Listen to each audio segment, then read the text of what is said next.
Passed a new bill that will allow the use of birth control on rats.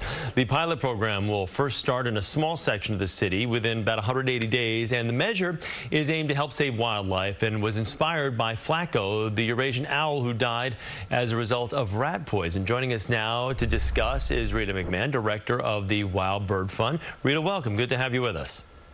Thank you very much, Chris. So let me ask you, what impact does this rodenticide have on birds like Flaco? The impact of rodenticide poisoning is devastating. As they eat each rat, they ingest more and more of the rodenticide poisoning, and it builds up. And there are 4 different types of rodenticide poisoning that was found in Flaco, and one was a fatal level.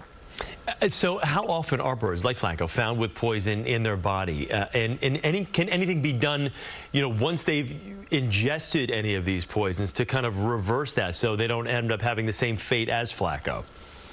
Yes, a lot can be done. And when the birds come to us, we immediately start them on vitamin K. And they get injections through the day to stop the internal bleeding. That's what they die from. The anticoagulant form of rodenticide poisoning just lets them bleed out. And so with vitamin K, we can help them. The sad news is that the DEC did necropsies on any dead red-tailed hawk or raptor that was sent to them, and over 80% had rodenticide poisoning in low levels or high levels and died from it. So what can be done here? Because obviously, rats, rodents, that's a big problem, in this city, and there's a rat czar, and they're doing all they can to try to get rid of the rat population. But as we're talking about here, it's having an effect on the bird population. So where is that kind of that middle ground? There has to be another way to deal with the rats, and the raptors themselves deal with them very well, but we shouldn't be poisoning those very animals that are keeping them at bay.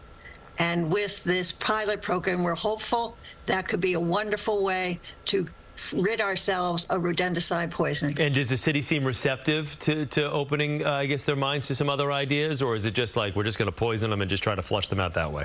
No, they're very receptive, particularly thanks to Flaco. And who wants that? We want to enjoy. They're the most exciting bird we see in New York, and to be killing them at the same time is not what we want to do. Well, let me ask you this: how big, how much was this on your radar before a popular bird like Flaco kind of brought it to the forefront, and now there's Flaco's Law? But this has been going on, I'm assuming, for years. It has been going on for years. It's quite awful. During the high season, it'll be a bird a week that dies from it. We do our best to save the others, and we do pretty well with it.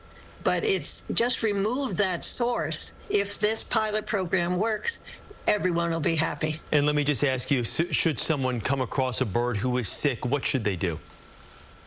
They should, if they can call it in to us and to New York City Bird Alliance, and someone from the raptor team will actually get them. And in many cases, the birds are down for the count, and they could be picked up if they have the guidance of how to pick them up. And we're very happy to do that. Well, Rita, thank you for taking a few moments for us. We do appreciate it. Rita McMahon, director of the Wild Bird Fund here in the city. We do thank you for joining us. And you can check out our similar stories about Flaco's Law by going online at cbsnewyork.com.